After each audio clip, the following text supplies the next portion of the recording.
Hello and welcome. I'm Sima Katauk and you're watching World Report on NewsX World. Let's take a look at the top headlines of this hour. A massive fire has erupted in Hong Kong complex apartment. So far, the fire has claimed at least 44 lives and has left nearly 300 people missing. The Hong Kong police have arrested 3 construction company officials so far. 2 National Guard soldiers were shot and critically wounded near the White House in what U.S. is calling a targeted attack. The suspect in the shooting has been identified as Rahmanullah, who is reportedly an Afghan national. Following the D.C. shooting, U.S. President Donald Trump has said that his administration would re-examine all Afghans who have entered the United States during Biden's term. Trump has also denounced the shooting as a terror attack and an act of evil. Amid the escalating rift between China and Japan, U.S. President Donald Trump has urged Japanese Prime Minister Sanai Takaichi to avoid further escalation as per reports. This comes as U.S. aims to keep trade truce with China. British Finance Minister Rachel Reeves has announced more than $34 billion in tax rises. This is on top of the £40 billion she has raised last year. As a result, a large hit to growth of living standards expected. 11 people have reportedly lost their lives in a deadly train collision in China's southern province on Yunnan. At least 2 people have been injured in the collision.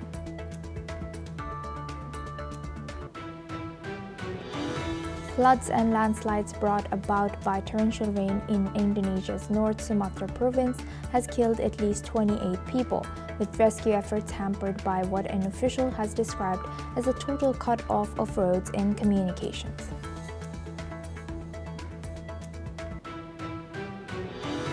A bipartisan group of U.S. lawmakers is urging the Trump administration to reject Myanmar's upcoming elections, calling them a sham meant to legitimize the China-backed junta amid ongoing violence and repression.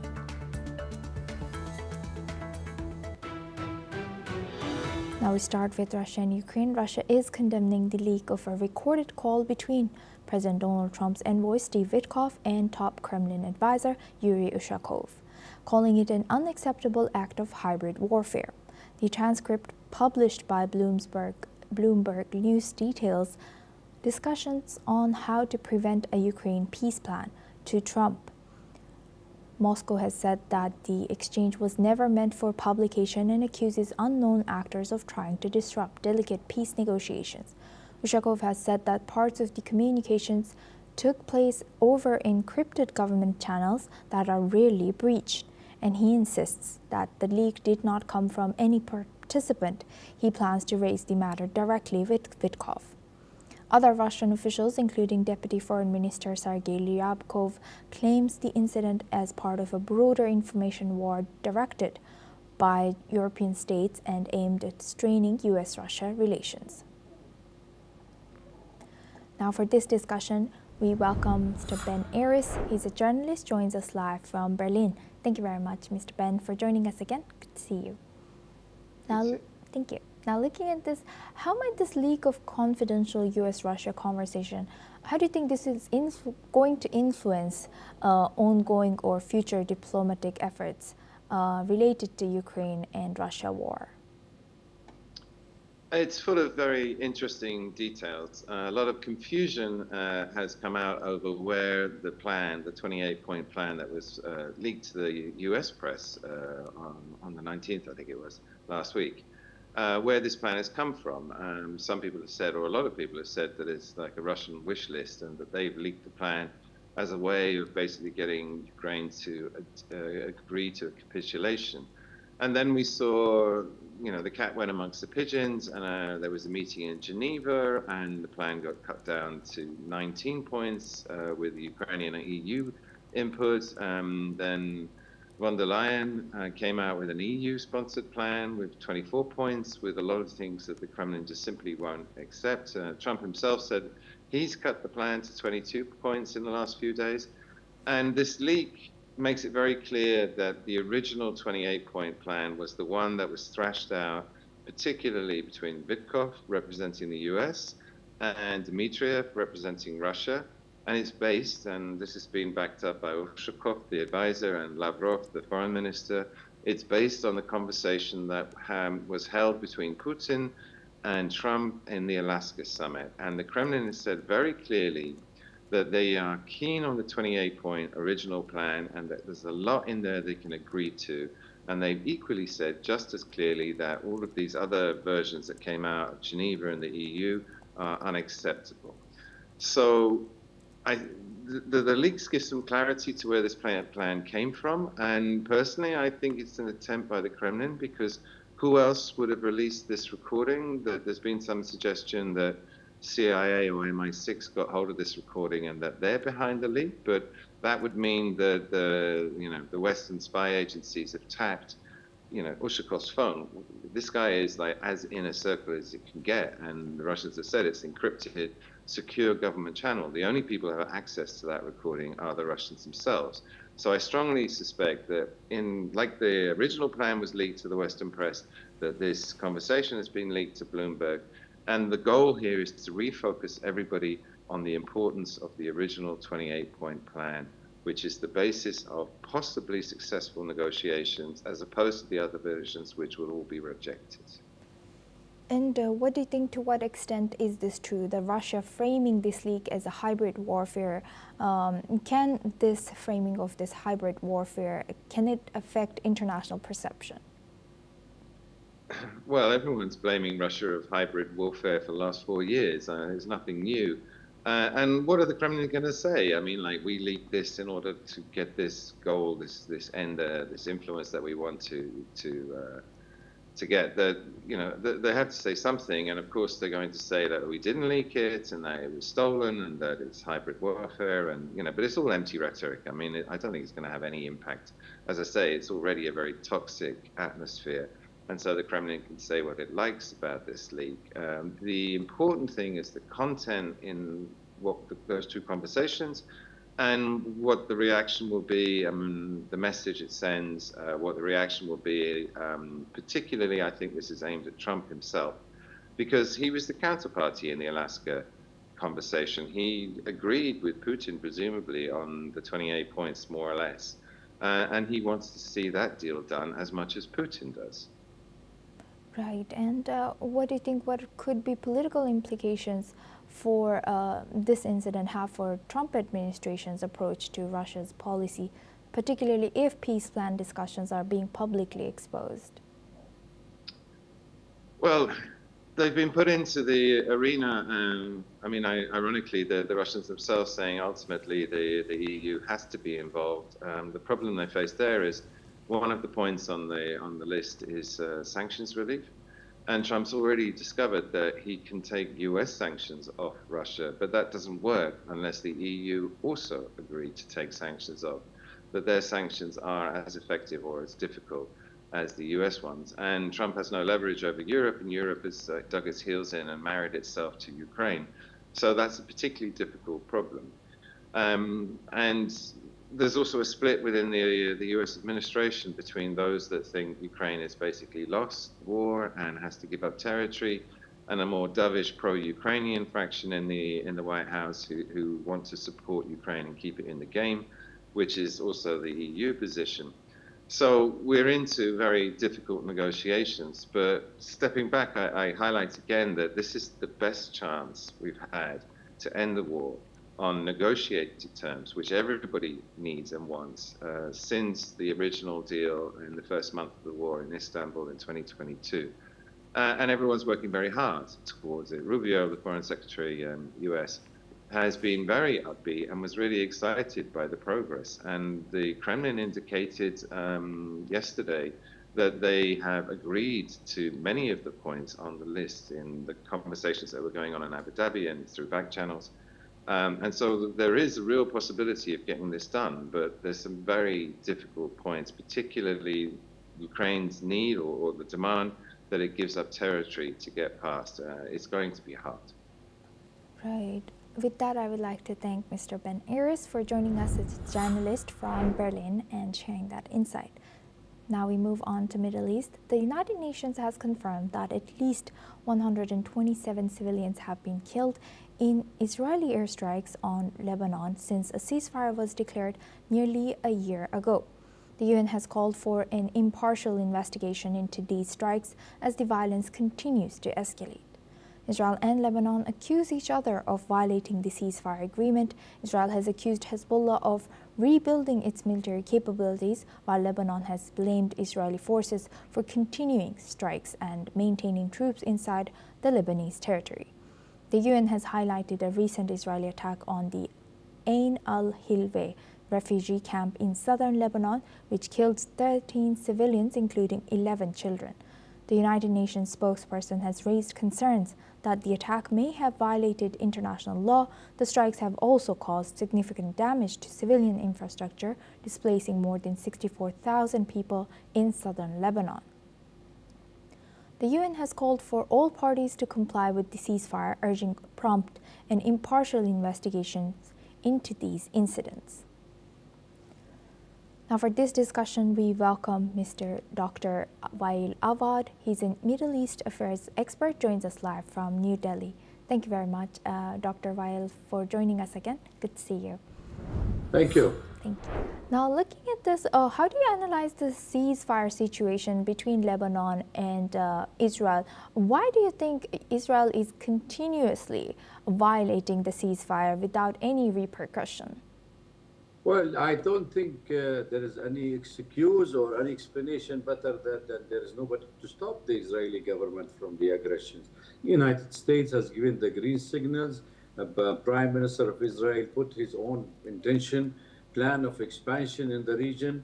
He has violated the ceasefire the 1 year now, for now 2,764 times. He has already attacked even the UNIFIL forces, which is the UN forces in the region. He attacked them, he bombed them, he refused to let them enter into areas. Not only that, I mean, before this ceasefire agreement, the Lebanese government was in full control of the south of Lebanon. Now, even Israel was not there to pass 1 inch into the territory. Currently, Israel have 5 military bases inside the mountain of south of Lebanon, and they are monitoring all movement in that area, not allowing the civilian to come back, not allowing the farmers to do their farming. They're not allowing even trucks to come and remove all the debris and build up their home. They wanted an area, total area of more than 15 to 20 kilometers deep inside the south of Lebanon, a free military area, no activities, no people to leave.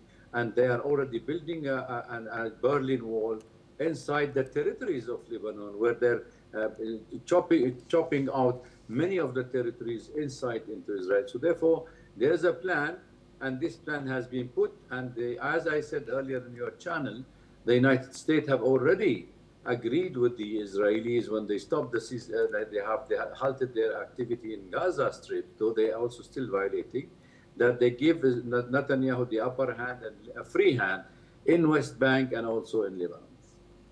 And why do you, as you know, you mentioned that Israel is continuing to doing that because there's nobody to really stop them.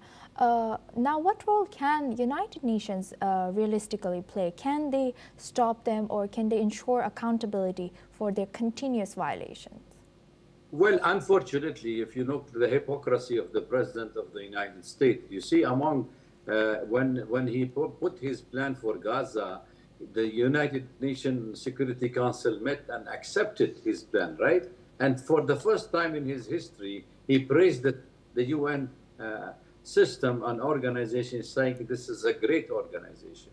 But if you look at his previous statement against the UN, you will notice that he even threatened to pull US aid to the United Nations, and many of the UN agencies have been denied the American aid, including the UNRWA.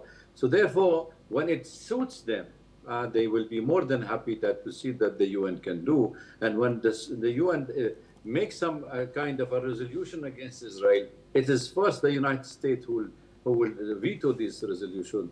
And if you look at the history of the UN, ever since the creation of Israel in 1948, not a single resolution was passed because most of the time at the Security Council, the US will also have the veto power.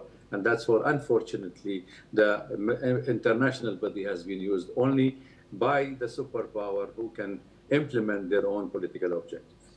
And lastly, Dr. Awad, why do you think Hezbollah is not attacking Israel back? As we know, Hezbollah has been targeted again and again, and they're kind of used as an excuse to hit inside of Lebanon's territory from Israel.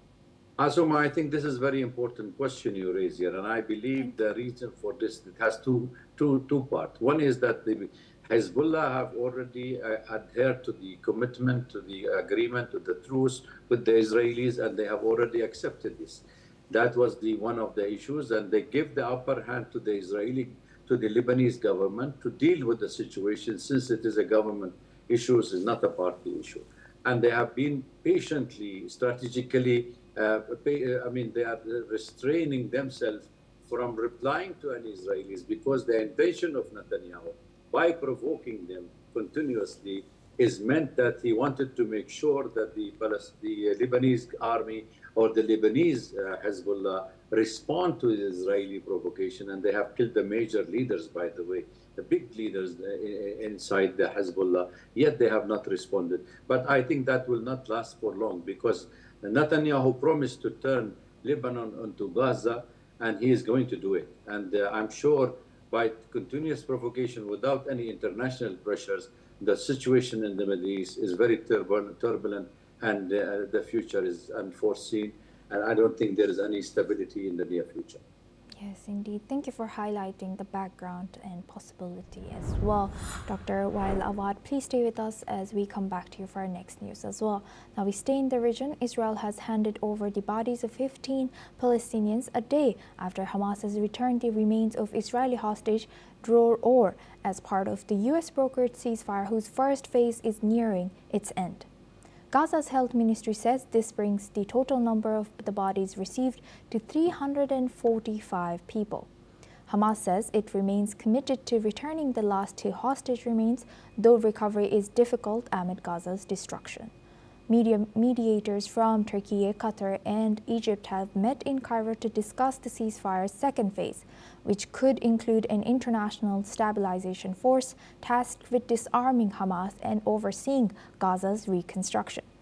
Meanwhile, Israeli forces carried out new strikes in Gaza, killing several militants in Rafah and central Gaza, while the health ministry has reported more than 69,700 Palestinians killed since the war began. In the West Bank, Israeli forces launched a major operation in Tubas, as officials warned that rising unrest in the territory could threaten the fragile ceasefire. Now for this discussion, we welcome back Dr. Wael Awad. He's a Middle East Affairs research expert, joins us live from New Delhi. Thank you very much, Dr. Awad, for staying with us. Now looking at this, although, in the first phase, what was supposed to be finished hasn't all finished yet, but the talks for phase 2 continue. What's your analysis? Do you think it's ready? Do you think the talks should go on, or what do you think? Well, I think this is the second phase of the agreement has to be implemented. That's why Hamas has been trying to meet the demands of the Israeli government by handing over the maximum number of the remaining of the hostages' bodies. And they have done it in very small or very scale time, because, the situation inside Gaza is very deteriorating and in a sham. There is no heavy machineries to remove the debris. There are more than 10,000 dead Palestinians under the debris, and they are unable to remove them. So they have been taking the assistance of the Egyptian in removing and helping in the rescue operation and finding out the dead body of the Israelis. So I think that shows that the Hamas is very much keen on implementing a Trump plan. And I think after the Trump have got the approval of the UN on these issues, Israel is reluctant to implement it. In fact, did not even in the full spirit implemented it the first phase, where they still remain within the green line they still remain attacking the Palestinians. They killed more than 364 Palestinians ever since the ceasefire agreement. They have continued to destroy cities in Gaza.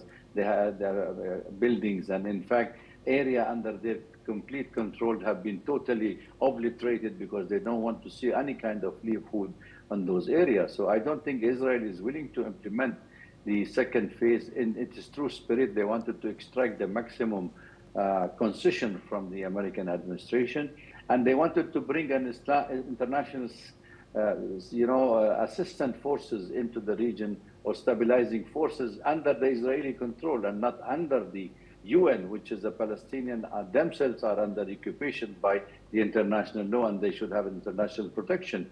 But when you start demanding that you wanted these people to be only under the Israeli protection, that means all these countries are in favor of Israelis' genocides against the Palestinians. And, lastly, building on that, why do you think that, no, not why do you think, let me change my question, sorry. I wanted to ask, do you think there's a difference or discrepancy between U.S. and Israel right now? As you know, U.S. pushes ahead, but Israel feels like it's still stuck in enforcing the phase one. Well, I think there is no difference. American and Israelis are in the same coin, both sides of the same coin. It's only that because of the American President Trump himself personally took in this issue and made this ceasefire happen. Israel feel that the American are putting too much pressure on Netanyahu, and they wanted to prove that they are independent state and they don't need any American pressure to stop this war or change their strategy of obliterating the whole of Gaza, expelling the Palestinians, disarming Hamas, and also taking over, annihilating of whole of West Bank, and taking the control totally there, partially, completely, and expelling the Palestinian, then goes. So all that comes in the major objective of the Israeli government, which also fall in the same line with the American. They may differ only on the modus operandi, but both of them are achieving the same. Right. With that, I would like to thank Dr. Awad for joining us as a Middle East affairs expert and sharing that insight throughout our news. Thank you very much. Now, moving on to Asia, at least 55 people have been killed in a massive fire that has swept through a high-rise public housing complex in Hong Kong, with hundreds still unaccounted for. The blaze tore through 7 of the 8 tower blocks in the Tai Po district. Fires are now under control in 4 buildings, and officials hope to contain the remaining ones by evening. Bang Phak Court houses around 4,600 residents, and it remains unclear how many were inside when the fire began. As the flames subside, attention is shifting to the cause of the blaze and potential responsibility.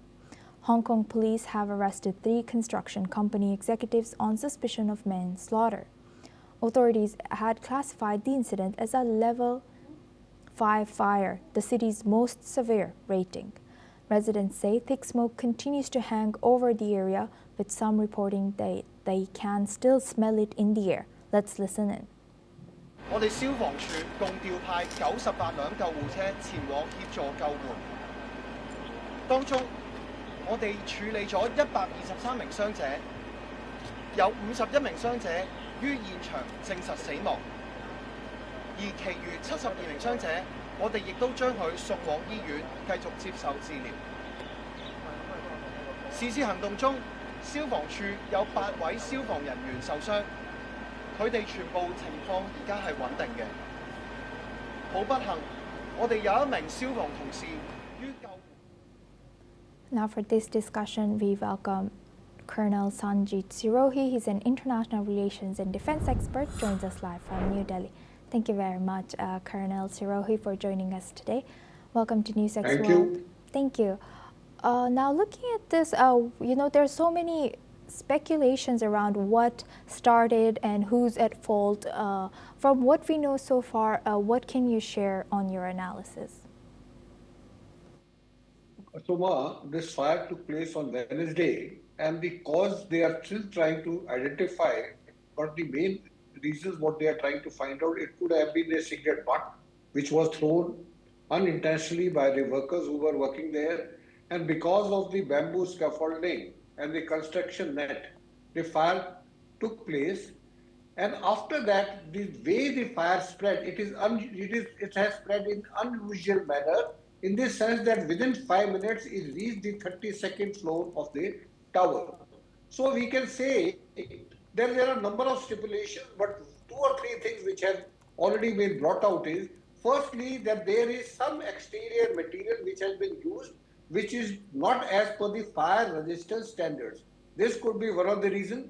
The second reason could have been the styrofoam which has been used inside the building, because once the fire started, it started from outside and went inside, and it went at such a speed that even the fire tender and the fire people who were there to stop it, extinguish the fire, they were also not able to analyze that this fire would take place at such a speed that within 5 minutes from the ground floor it went to the 32nd floor.